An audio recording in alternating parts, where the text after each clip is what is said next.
नमस्कार। अगर आप एचटेट सीटेट या हरियाणा सीईटी या किसी भी कॉम्पिटिटिव एग्जाम की तैयारी कर रही हैं, अपनी तैयारी को तेज तर्रार और फटेदार बनाना चाहते हैं, तो आइए जुड़िए मेरे साथ। आज हम अपनी हिस्ट्री की क्लास को आगे बढ़ाएंगे। आज हम हिस्ट्री का एक टॉपिक उत्तर वैदिक काल पढ़ेंगे। इससे पहले की क्लासेस में हमने हड़प्पा सभ्यता के बारे में पढ़ लिया, साथ ही साथ हमने पूर्व वैदिक काल यानी वैदिक सिविलाइजेशन के बारे में पढ़ा। आज हम उत्तर वैदिक काल पढ़ेंगे। आइए चलो पढ़ते हैं। उत्तर वैदिक काल का जो काल है वो कितना है, जो टाइम पीरियड है वो 1000 से लेकर 600 ईस्वी पूर्व तक का है। जो पहले वैदिक सिविलाइजेशन थी उसको total all over time period है 1500 से लेकर 600 ईस्वी पूर्व तक, वो पूर्व वैदिक काल है। लेकिन उत्तर वैदिक काल का जो टाइम पीरियड है वो 1000 से लेकर 600 ईस्वी पूर्व तक का है। कितने का है? 1000 से लेकर 600 ईस्वी पूर्व तक का है। हम उत्तर वैदिक काल के बारे में सुनिए। जैसे हमने पूर्व वैदिक काल के बारे में पढ़ा। अब पूर्व वैदिक काल में हमने क्या क्या पढ़ा? पूर्व वैदिक काल में हमने राजनीतिक जीवन के बारे में देखा, हमने उनके आर्थिक जीवन के बारे में, उनके धार्मिक स्थिति के बारे में पढ़ा, उनके सामाजिक जीवन के बारे में हमने पढ़ा। इस क्लास में हम उत्तर वैदिक काल में भी उनके राजनीतिक, सामाजिक, आर्थिक, धार्मिक जीवन के बारे में पढ़ेंगे। तो उत्तर वैदिक काल में ना एक बहुत ही इम्पोर्टेंट काम हुआ। वो काम क्या हुआ? इसमें कृष्ण अयस्क इसका नाम है, इसकी खोज हुई। कृष्ण अयस्क यानी कि लोहे की खोज हुई। लोहे की खोज ने द्वितीय नगरीकरण की शुरुआत की। पहले क्या होता था? पहले कबीलाई व्यवस्था थी। मैंने ऋग्वेद काल में बताया था, पहले कबीले होते थे, कबीलाई व्यवस्था थी। धीरे धीरे समय के साथ कबीलों से प्रदेश का विकास हुआ।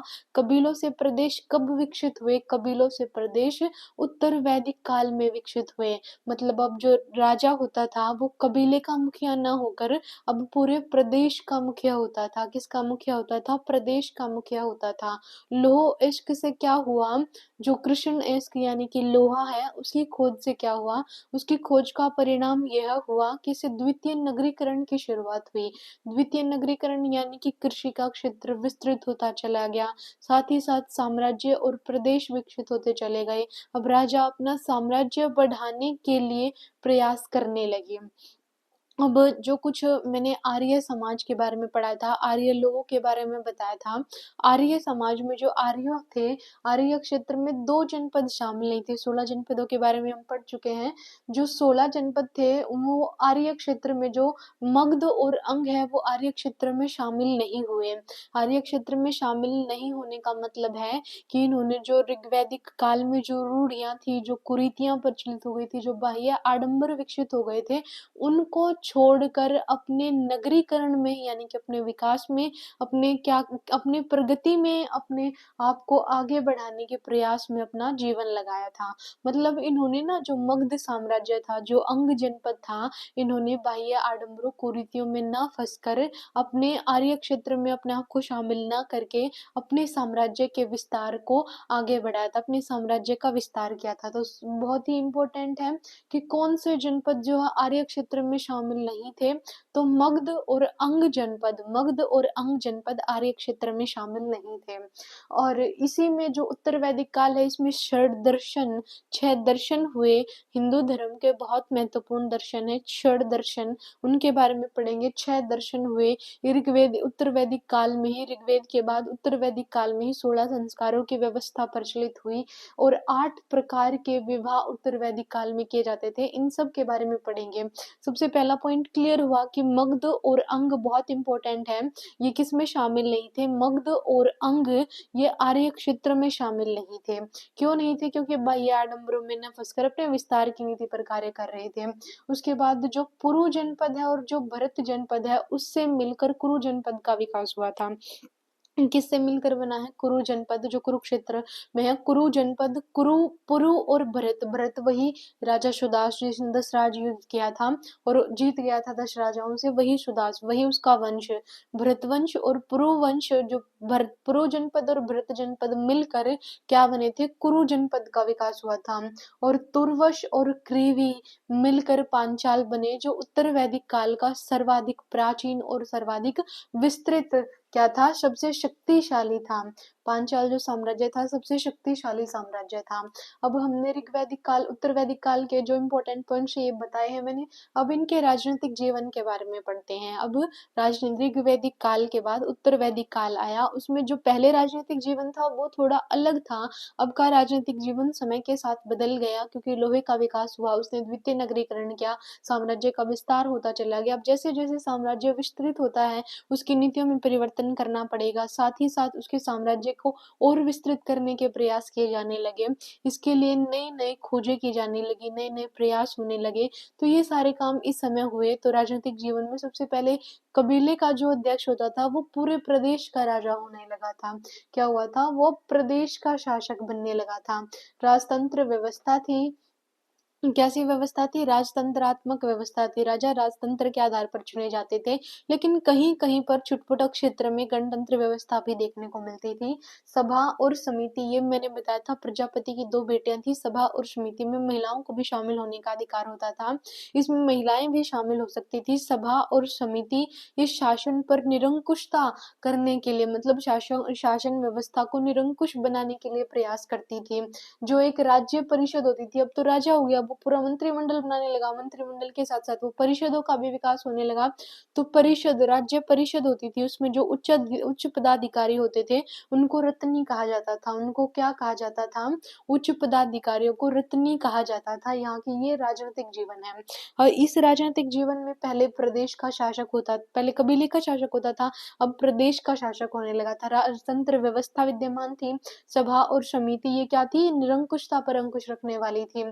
निरंकुशता पर अंकुश रखने वाली थी। रत्नी होते थे राज्य परिषद के उच्च पदाधिकारी होते थे। राज्य परिषद के क्या होते थे, उच्च पदाधिकारी होते थे। राज्य परिषद के उच्च पदाधिकारी होते थे। अब राष्ट्र शब्द का विकास इसी कार्यकाल में हुआ था। जो राष्ट्र शब्द है, इसी टाइम पीरियड में किस शब्द को विकसित किया गया था, राष्ट्र शब्द को। जो प्रदेश का शासक था, अब राष्ट्र को विकसित किया जाने लगा था, राष्ट्र का विकास हो गया था। अब ये इनके राजनीतिक जीवन के बारे में है। अब हम इनके अगले सामाजिक आर्थिक पूरे जीवन के बारे में पढ़ेंगे। सबसे पहले हमने राजनीतिक जीवन देखा, कबीलाई व्यवस्था थी ऋग्वैदिक काल में, लेकिन कबीलों से धीरे धीरे प्रदेश बनने लगे और अब कबीले का शासक न होकर राजा पूरे प्रदेश का शासक होता था। किसका शासक होता था, पूरे प्रदेश का शासक होता था। सुनिए, ऋग्वैदिक कालीन कबीले का शासक अब प्रदेश का शासक हो गया था। प्रदेश का सूचक शब्द राष्ट्र प्रथम बार इसी काल में दिखाई देता है। जो राष्ट्र शब्द है, प्रदेश का सूचक शब्द था। जो प्रदेश होते थे उसको सूचित करने का शब्द, मतलब उसका सूचक शब्द था राष्ट्र। और ये राष्ट्र इसी काल में, यानी कि उत्तर वैदिक काल में ही क्या था, दिखाई दिया था। इस काल का सर्वाधिक विकसित राज्य क्या था, पांचाल था। मैंने बताया था पुरु, वो क्रेवी और तुर्वश मिलकर पांचाल बने थे। ये बहुत ही शक्तिशाली था। उत्तर वैदिक काल में शासन की व्यवस्था का आधार राजतंत्र था, ये हमने पढ़ लिया, परंतु कहीं कहीं पर गणतंत्रात्मक व्यवस्था भी दिखाई देती थी। सभा और समिति निरंकुशता, मतलब शासन पर निरंकुशता बनाने के लिए थी। क्या थी, निरंकुशता बनाने के लिए थी। अब इसके बाद हम यज्ञ पढ़ेंगे। कितने यज्ञ थे पहले, 5 प्रकार के यज्ञ किए जाते थे। कितने, ऋग्वैदिक काल के बाद जो उत्तर वैदिक काल था उसमें 5 प्रकार के यज्ञ, कितने प्रकार के, 5 प्रकार के यज्ञ किए जाते थे। नंबर 1 है राजसूय यज्ञ। राजसूय यज्ञ क्या होता था, इस यज्ञ में जो राजा का राज्य अभिषेक होता था ना, राज्य अभिषेक उस समय किया जाता था। राज्य की राज्याभिषेक के समय किया जाने वाला यज्ञ राजसूय यज्ञ कहलाता था। उसके बाद है अश्वमेध यज्ञ। अश्वमेध यज्ञ, अश्वमेध यज्ञ कौन सा होता था, अश्वमेध यज्ञ ऐसा यज्ञ था जिसमें राजा अपने घोड़े को छोड़ देता था और राजा का घोड़ा जहां तक बिना प्रतिरोध के जहां तक जाता था, जिस क्षेत्र में जाता था वो क्षेत्र राजा का हो जाता था। अगर कोई उस घोड़े को रोकने का प्रयास करता तो उसको राजा के साथ युद्ध करना पड़ता था। अगर वो युद्ध जीत जाता तो राजा का उस क्षेत्र में राज्य उस क्षेत्र को राज्य के क्षेत्र में शामिल नहीं किया जाता था। लेकिन अगर वो क्षेत्र हार जाता था, तो उस क्षेत्र का राजा हार जाता था, तो उसको भी जो जीतने वाले राजा हैं उसके क्षेत्र में शामिल कर लिया जाता था। उसको कहा जाता है अश्वमेध यज्ञ। उसको कौन सा यज्ञ कहा जाता है, अश्वमेध यज्ञ कहा जाता है। इसमें घोड़े को छोड़ा जाता है। उसके बाद है वाजपेयी यज्ञ। वाजपेय यज्ञ क्या है? इसमें रथों की दौड़ होती थी। किसकी दौड़ होती थी? रथों की दौड़ होती थी। राजा की साइड से भी रथ छोड़े जाते थे और राजा उनको जीतने के लिए प्रयास करता था। जो जीतता था उसका साम्राज्य होता था। वाजपेय यज्ञ किया जाता था। उसके बाद है अग्निष्ठोम यज्ञ। उसके बाद कौन सा यज्ञ है? अग्निष्ठोम यज्ञ। अग्निष्ठोम यज्ञ में पशु बलि वगैरह दी जाती थी। अग्निष्ठोम यज्ञ कौन सा यज्ञ है? अग्निष्ठोम यज्ञ। अग्निष्ठोम यज्ञ। अग्निष्ठोम यज्ञ इसमें सोम को पीसा जाता था और अग्नि को पशु बलि दी जाती थी। अग्नि को क्या दी जाती थी? अग्नि को पशु बलि दी जाती थी। अग्नि को क्या दी जाती थी? अग्नि को पशु बलि दी जाती थी। उसके बाद है पंच महायज्ञ। पांचवा पंच महायज्ञ। पंच महायज्ञ। पांचवा था पंच महायज्ञ। इसमें था गृहस्थ आर्यों के लिए पंच महायज्ञ थे। जो गृहस्थ आर्य थे उनके लिए पंच महायज्ञों की व्यवस्था थी। कितने महायज्ञों की व्यवस्था थी? पंच महायज्ञ। हमने पढ़ा एक होता था राजसूय यज्ञ जो राजा के राज्याभिषेक के लिए किया जाता था। एक होता है अश्वमेध यज्ञ जिसमें एक घोड़ा छोड़ा जाता है और जिस भी क्षेत्र में बिना प्रतिरोध के घोड़ा जाता है वही क्षेत्र राजा का हो जाता है। सॉरी। उसके बाद है वाजपेय यज्ञ। वाजपेय यज्ञ में क्या किया जाता है? रथों की दौड़ करवाई जाती है। उसके बाद है अग्निष्टोम यज्ञ। अग्निष्टोम यज्ञ ऐसा यज्ञ होता था जिसमें पशुओं की बलि दी जाती थी। और लास्ट है पंच महायज्ञ। पंच महायज्ञ ऐसा होता था जिसमें 5 यज्ञ होते थे। ये सभी गृहस्थ आर्यों को करने पड़ते थे। ये कौन से हैं? ब्रह्म यज्ञ मतलब प्राचीन ऋषियों के प्रति कृतज्ञता दर्शाने के लिए। देव यज्ञ हवन के द्वारा देवताओं की पूजा की जाती थी। देव यज्ञ में पितृ यज्ञ पितरों को जल और भोजन अर्पित किया जाता था और उनके प्रति कृतज्ञता जताई जाती थी अपने पितरों के प्रति कि तुम्हारे कारण ही हमें यह शरीर मिला है, इतना सुंदर शरीर मिला है। इस प्रकार कृतज्ञता शरीर और जीवन के लिए कृतज्ञता व्यक्त करने के लिए अपने पितरों के प्रति यज्ञ किया जाता था। भूत यज्ञ था। एक यज्ञ था भूत यज्ञ। भूत यज्ञ मतलब भूतों के प्रति यज्ञ नहीं था। मतलब ऐसा यज्ञ था जिसमें समस्त प्राणियों के लिए कृतज्ञता दी जाती थी। मतलब समस्त जीवों के प्रति कृतज्ञता व्यक्त करने के लिए, जैसे चींटियों के लिए, पक्षियों के लिए, जो छोटे छोटे ये जीव जंतु होते हैं उनके प्रति कृतज्ञता के लिए, उनको भोजन देने के लिए ये यज्ञ किया जाता था। भूत यज्ञ। यज्ञ मनुष्य यज्ञ अतिथि सत्कार के लिए किया जाता था। एक 5वां यज्ञ था मनुष्य यज्ञ। इसमें कौन से हैं? एक है ब्रह्म यज्ञ। ब्रह्म यज्ञ। दूसरा है देव यज्ञ और तीसरा है पितृ यज्ञ। आई होप ये पांचों समझ में आए होंगे। भूत यज्ञ। भूत यज्ञ कोई कंफ्यूजन नहीं है, समस्त प्राणियों के लिए होता था। और एक होता था मनुष्य यज्ञ। मनुष्य यज्ञ मतलब अपने अतिथि के सत्कार के लिए किया जाता था। अतिथि को सत्कार देना होता था इसमें। अब एक बार फिर से सुनिए, पांचों यज्ञों के बारे में सुनिए। राजा का राजसूय यज्ञ होता था, अश्वमेध यज्ञ होता था, वाजपेय यज्ञ होता था, अग्निष्टोम यज्ञ होता था और 5वां महापंच यज्ञ होता था जो सभी गृहस्थ आर्यों को करना पड़ता था। इसमें क्या किया जाता था? इसमें ब्रह्म के प्रति जो ब्रह्म यज्ञ होता है और देव यज्ञ होता है, पितृ यज्ञ होता है, भूत यज्ञ होता है और मनुष्य यज्ञ होता है। आई होप ये सारे क्लियर हुए होंगे। एक बार फिर से सुनिए। राजसूय यज्ञ जिसमें राजा का राज्याभिषेक किया जाता था। अश्वमेध यज्ञ वो यज्ञ होता था जिसमें एक घोड़ा छोड़ा जाता था। आई होप अश्वमेध यज्ञ क्लियर हो गया होगा। वाजपेय यज्ञ राजा रथों की दौड़ करवाता था इस यज्ञ में। वाजपेय यज्ञ के बाद है अग्निष्ठोम यज्ञ। अग्निष्ठोम यज्ञ में पशु बलि दी जाती थी। और उसके बाद है पंच महायज्ञ। पंच महायज्ञ ऐसा महायज्ञ था जो गृहस्थ आर्य थे वो भी करते थे। जो ऊपर के 4 यज्ञ थे उनको राजा करवाता था, लेकिन जो पंच महायज्ञ था जो गृहस्थ आर्य थे उनको करना पड़ता था। एक होता था ब्रह्म यज्ञ, एक होता था देव यज्ञ, एक होता था पितृ यज्ञ और एक होता था पितृ यज्ञ के बाद कौन सा यज्ञ होता था? भूत यज्ञ होता था। और एक अंतिम होता था मनुष्य जो अतिथि के सत्कार के लिए किया जाता था। आई होप ये सारे ये क्लियर हुए होंगे, बहुत इंपॉर्टेंट है। उसके बाद है 3 रण होते थे। 3 रण होते थे। एक होता था ऋषि रण, एक होता था पितृ रण और एक होता था देव रण। लिखिए ऋषि ऋण। एक होता था ऋषि ऋण, ऋषि ऋण। दूसरा होता था पितृ ऋण, समझ रहे हैं ना। और तीसरा होता था देव ऋण। देवताओं के प्रति ऋण, ऋषि ऋण जो हमें शिक्षा देते थे, जो ब्राह्मण, उनके प्रति पितृ ऋण, जो हमारे पितरों के प्रति देव ऋण, जो हमारे देवताओं के प्रति ऋण होते थे। उसके बाद है एक होता था बलि। बलि क्या होता था? बलि क्या होता था? बलि एक कर होता था जो पहले ऐच्छिक होता था, मतलब ऋग्वेद काल में अपनी इच्छा से राजा को दिया जाने वाला कर बलि कहलाता था, लेकिन उत्तर वैदिक काल में ये नियमित कर बन गया था। अब इसको नियमित रूप से राजा को देना पड़ता था। नियमित रूप से राजा को क्या देना पड़ता था? कर देना पड़ता था। एक कर का नाम होता था भाग, जो राजा को उसके प्रशासनिक कार्य को अच्छी प्रकार से करने के लिए किया जाता था। मतलब कि जो प्रजा है वो राजा को कुछ कर देती थी, इसको भाग कहा जाता था।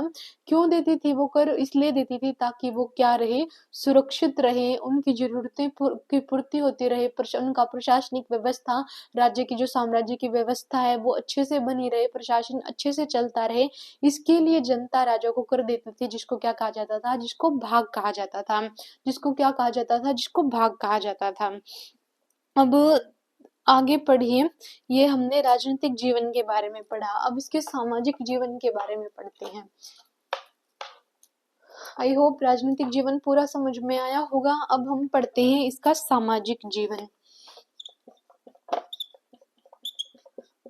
सामाजिक स्थिति, सामाजिक स्थिति इसके बारे में लिखिए।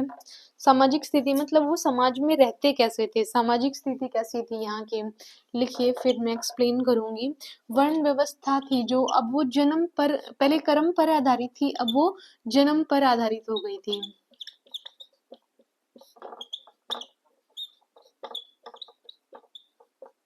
वर्ण व्यवस्था ही अच्छे से समझ में आए। ऋग्वेद का वो 10वां मंडल मैंने पूरा एक्सप्लेन किया था।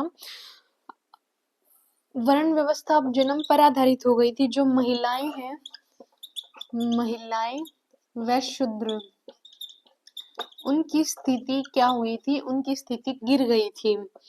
और विदुषी महिलाएं हैं गार्गी और मैत्री, गार्गी और मैत्री। उसके बाद है एक यज्ञ किया जाता था, एक मतलब जनेऊ धारण किया जाता था ब्राह्मणों के द्वारा, उसको बोलते थे यज्ञोपवीत, यज्ञोपवीत, यज्ञोपवीत। जीवन आश्रम व्यवस्था पर आधारित थे, इसमें आश्रम व्यवस्था आ गई थी, आश्रम व्यवस्था। और बहुत ही इम्पोर्टेंट है, अतरंजी खेड़ा यूपी 1000 ईस्वी पूर्व क्या था? एक बहुत ही इम्पोर्टेंट है, कृष्ण अयश, जिसे लोहा कहा जाता था, उसकी खोज हुई थी। इसीलिए इसकी सामाजिक राजनीतिक सारी स्थितियों को परिवर्तित कर दिया था। मैंने बताया था सबसे पहले लोहे की खोज यूपी के अतरंजी खेड़ा, बहुत इंपॉर्टेंट है, यूपी के अतरंजी खेड़ा में 1000 ईस्वी पूर्व लोहे की खोज हुई थी। इसे द्वितीय नगरीकरण का विकास हुआ था, द्वितीय नगरीकरण की व्यवस्था थी। सामाजिक जीवन में पहले जो वर्ण व्यवस्था थी वो कर्म पर आधारित होती थी, कर्मों के आधार पर 4 प्रकार के वर्ण बनाए गए थे। लेकिन अब जो व्यवस्था थी, वर्ण व्यवस्था थी, वो जन्म पर आधारित हो गई थी। इसमें महिलाओं और शूद्रों की स्थिति घटती चली गई थी, यानी कि महिलाओं और शूद्रों की स्थिति में गिरावट का कारण द्वितीय नगरीकरण लोहा ही था। द्विज यज्ञोपवीत क्या है? इसमें देखिए, द्विज यज्ञोपवीत है। द्विज यज्ञोपवीत जो ब्राह्मण होते थे, उनके जो ब्राह्मण के पुत्र होते थे, उनके जनेऊ धारण की व्यवस्था की जाती थी। मतलब इसमें जो, वैसे तो वो जन्म से ब्राह्मण होता था, लेकिन द्विज यज्ञोपवीत के बाद वो कर्म से भी ब्राह्मण होता था। अब वो सभी जीवों के कल्याण के लिए कार्य करेगा। द्विज यज्ञोपवीत में आश्रम व्यवस्था कैसी थी? मतलब आश्रम व्यवस्था का विकास हो गया था, 4 व्यवस्थाएं विकसित हुई थी। पहले इसमें मतलब आश्रम व्यवस्था थी, पहले जीवन को विभाजित नहीं किया गया था। अब जीवन के 4 हिस्से कर दिए थे, छांदोग्य उपनिषद में 3 और ज्वाला उपनिषद में 4 हिस्सों में मतलब विभाजित कर दिया गया था। जैसे ब्रह्मचार्य, जो गृहस्थ जीवन है, पहले ब्रह्मचार्य, फिर गृहस्थ जीवन, फिर वानप्रस्थ और फिर संन्यास, ये 4 व्यवस्थाएं थी। महिलाएं इंपॉर्टेंट है इसकी, गार्गी और मैत्री, ये था उनका सामाजिक जीवन। एक बार हम इसे अपने नोट से भी अच्छे से पढ़ते हैं। उत्तर वैदिक कालीन समाज की सामाजिक स्थिति कमोवेश पूर्व वैदिक काल के समान ही थी, परंतु परंतु कुछ परिवर्तन दिखाई देते थे, जो निम्न प्रकार है। वर्ण व्यवस्था कर्म पर आधारित न होकर जन्म पर आधारित हो गई थी। महिलाओं की स्थिति में गिरावट हुई थी और साथ ही साथ उत्तर वैदिक काल में जीवन किस पर आधारित हो गया था?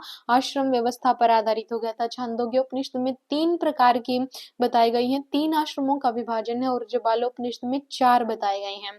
पहला है ब्रह्मचर्य, जन्म से लेकर 25 वर्ष तक व्यक्ति के जीवन में ब्रह्मचर्य होना चाहिए।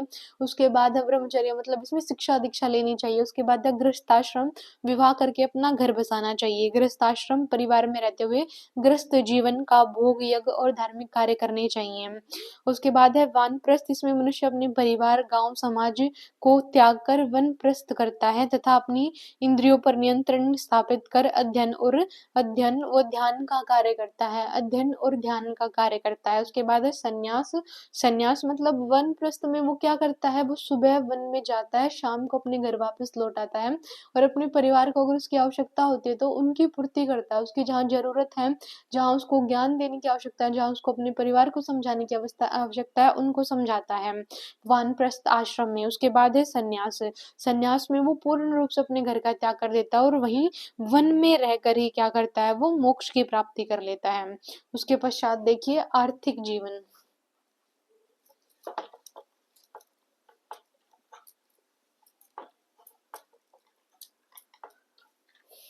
मैं एक एक पॉइंट क्लियर करवा रही हूँ, कुछ भी छोड़ नहीं रही हूँ। यहाँ से अलग आपको एक चैप्टर पढ़ने की कोई भी आवश्यकता नहीं है। बस ध्यान दीजिए, रिवाइज कीजिए बार बार। उसके बाद है आर्थिक जीवन। उसके बाद है आर्थिक जीवन। आर्थिक जीवन के अंतर्गत क्या है? इसमें कृषि व्यवसाय। पहले जो ऋग्वैदिक काल था उसमें क्या था? उसमें पशुपालन था। अब कृषि व्यवसाय महत्वपूर्ण हो गया था। कृषि के साथ साथ पशुपालन कुछ हद तक था। गाय तो अभी भी वैसे ही पवित्र मानी जाती थी। शिल्प व्यवसाय भी थे।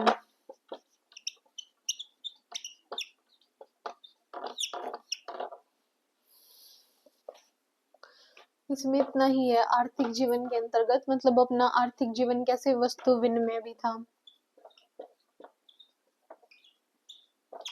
इसमें मुद्रा निष्क का भी विकास हो गया था, इनको हम पढ़ेंगे। देखिए आर्थिक जीवन में देखिए जैसे राजनीतिक जीवन बदला, सामाजिक जीवन में परिवर्तन हुआ, अब आर्थिक जीवन में भी परिवर्तन होगा। पहले जो पूरा समाज था ऋग्वेद काल में किस पर आधारित थी? आर्थिक व्यवस्था किस पर आधारित थी? पहले किस पर? पशुपालन पर आधारित थी। गाय को पवित्र माना जाता था। जिसके पास ज्यादा गाय होती थी उसको संपत्ति, उसके पास संपत्ति ज्यादा मानी जाती थी। जो जिसके पास अधिक गाय होती थी वो ज्यादा अमीर माना जाता था। लेकिन समय के साथ लोहे के विकास के कारण धीरे धीरे कृषि का विस्तार होता चला गया, द्वितीय नगरीकरण हुआ। कृषि के विस्तार के साथ साथ अब जिसके पास ज्यादा कृषि क्षेत्र होगा वही ज्यादा अमीर होता था। कृषि व्यवसाय पहले स्थान पर आ गया था। उसके बाद पशुपालन दूसरे स्थान पर था।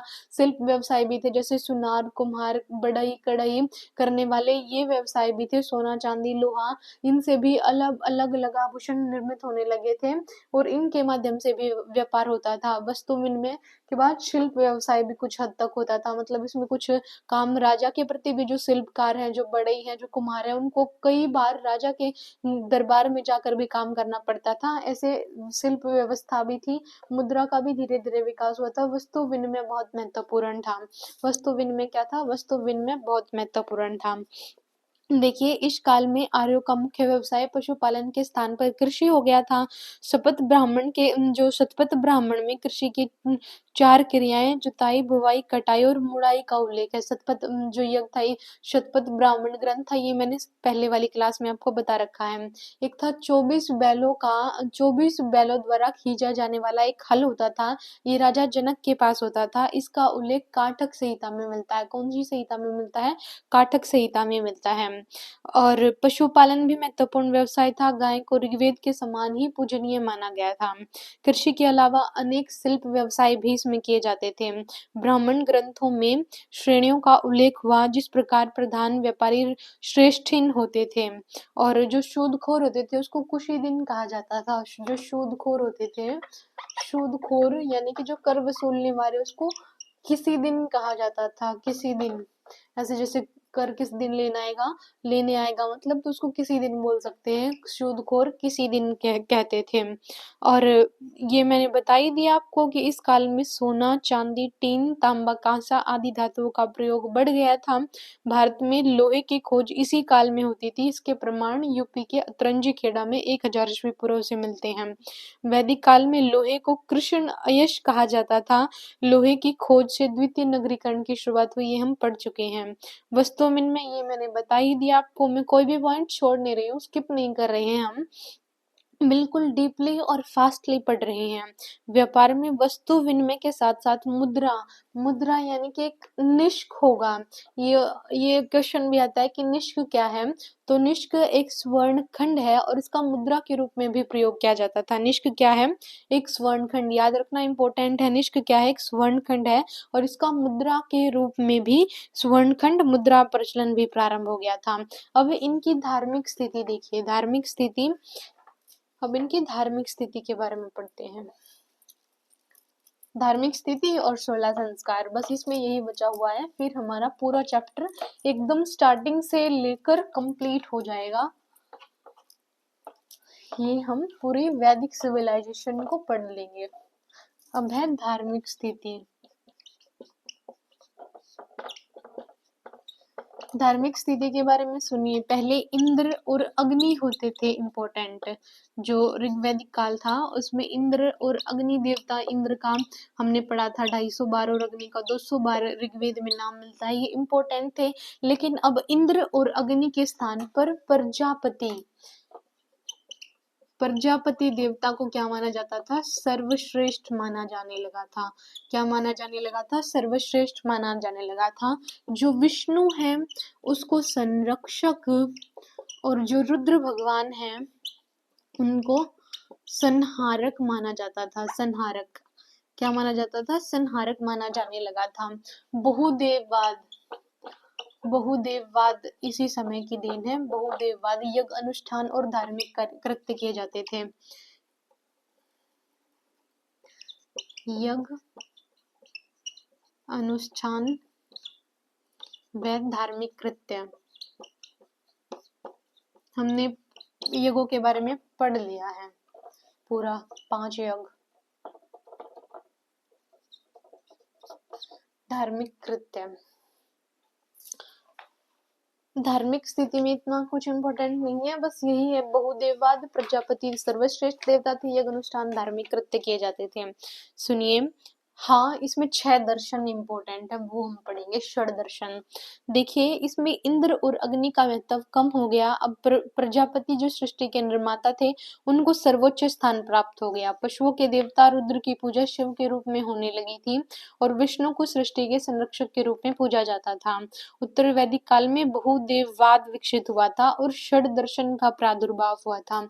इसमें इनकी धार्मिक स्थिति में मेन इम्पोर्टेंट ये षड दर्शन ही है। षड दर्शन मतलब 6 दर्शन दिए थे प्रमुख। एक था सांख्य दर्शन।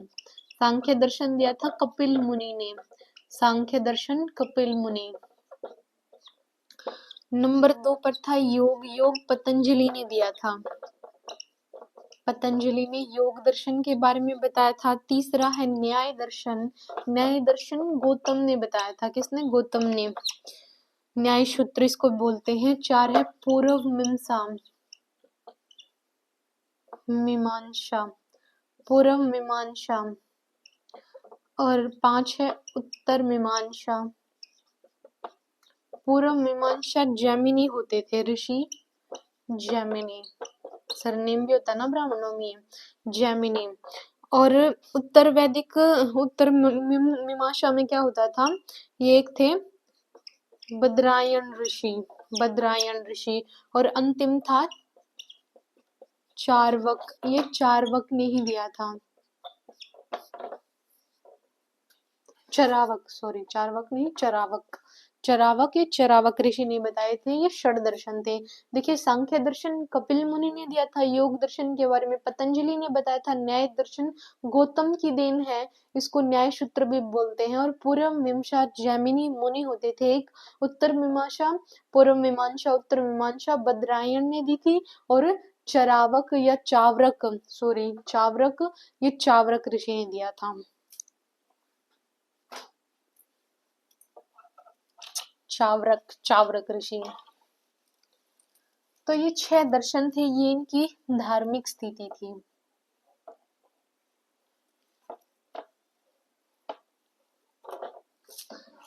अब संस्कार 16 संस्कारों के बारे में वर्णन मिलता है। सम उपसर्ग से बना है, क्री धातु से बना है और इसमें धृत प्रत्यय लगा हुआ है। धृत प्रत्यय जिसका अर्थ होता है परिशुद्धता, जिसका अर्थ होता है परिष्कृत,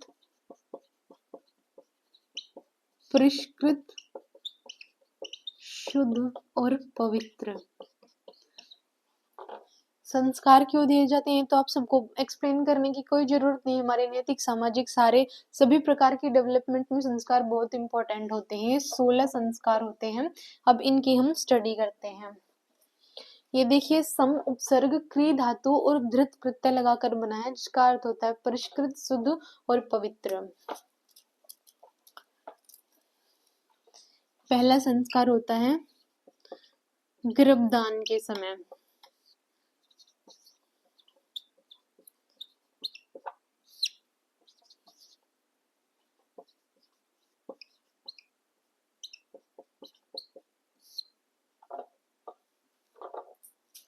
लिख लीजिए इनको पहले।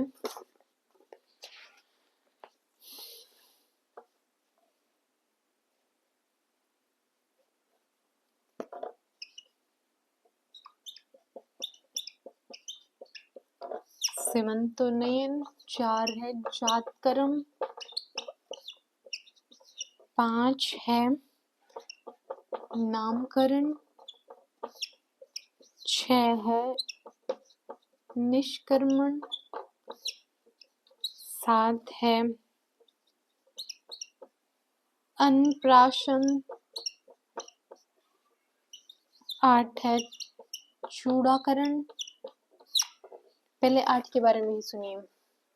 देखिए, ऐसा संस्कार जो गर्भदान के समय किया जाता था। उसके बाद है पुष्वन मतलब महीने, जब वो गर्भदान के तीसरे महीने में होते थे, पुत्र प्राप्ति के लिए पुष्वन संस्कार किया जाता था। पुष्वन संस्कार किया जाता था। उसके बाद है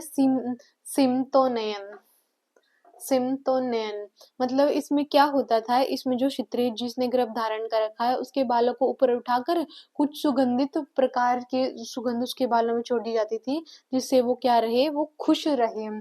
तो उसको बोलते थे सिमतोनयन।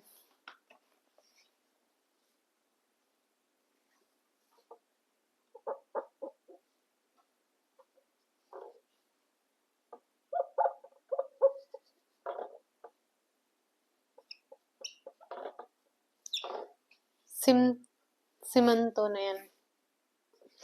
उसके बाद जातकर्म मतलब ये जन्म के समय किया जाता था। जब बच्चे का जन्म हो जाता था तो उसके जन्म के बाद जो उसका पिता होता था उसके पास जाता था और उसको आशीर्वाद देता था, उसके कान में कुछ बोलता था, उसको जातकर्म संस्कार कहा जाता था। उसके बाद नामकरण, 10 से 12 दिन बाद नामकरण संस्कार होता था, बच्चे का नाम रखा जाता था। निष्कर्मण जब उसको पहली बार घर से बाहर निकाला जाता था, पहली बार जब उस बच्चे को घर से बाहर ले जाया जाता था। अन्नप्राशन जब उसको पहली बार क्या खिलाया जाता था, अन्न खिलाया जाता था। 6 महीने के समय किया जाता था। 6 महीने तो उसको माँ का दूध पिलाया जाता था। उसके बाद 6 महीने में उसको अन्न दिया जाता था। अन्नप्राशन संस्कार होता था। दूध दही से बने जैसे शीर वगैरह उसको दी जाती थी। चूड़ाकरण मतलब उसके बाल उतरवाना, हमारी लोकल लैंग्वेज में बोलते हैं ना कि बच्चे के बाल उतरवाने हैं, तो चूड़ाकरण उसके मतलब छोटे शिशु के बाल उतरवाने की व्यवस्था थी।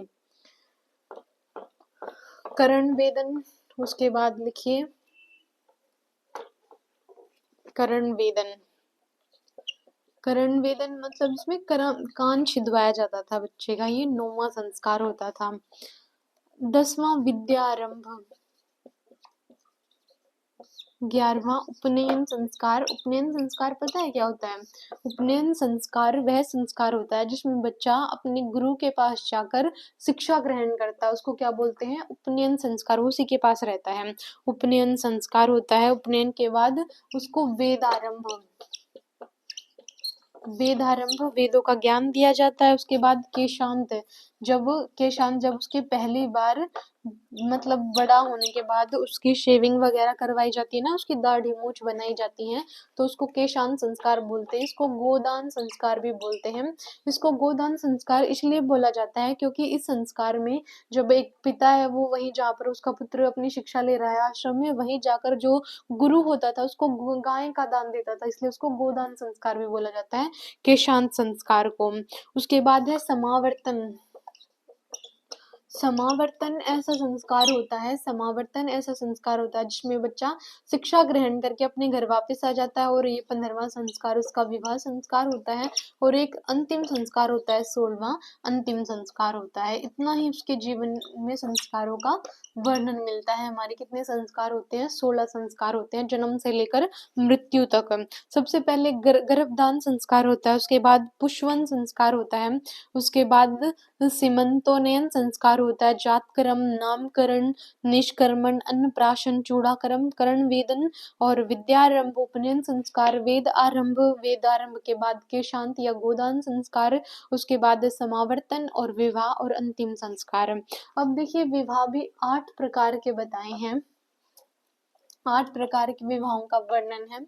सबसे पहला है ब्रह्म विवाह। ब्रह्म विवाह मतलब पिता के द्वारा विवाह का सर्वोत्तम प्रकार, जिसमें वधू का पिता सावधानी पूर्वक यज्ञ और शालीन वर का वेदज्ञ मतलब जिसको वेद का ज्ञान हो और जो शालीन पुरुष हो उस वर का चयन करके क्या करता है? वस्त्राभूषणों से सुसज्जित कन्या उसको देता है।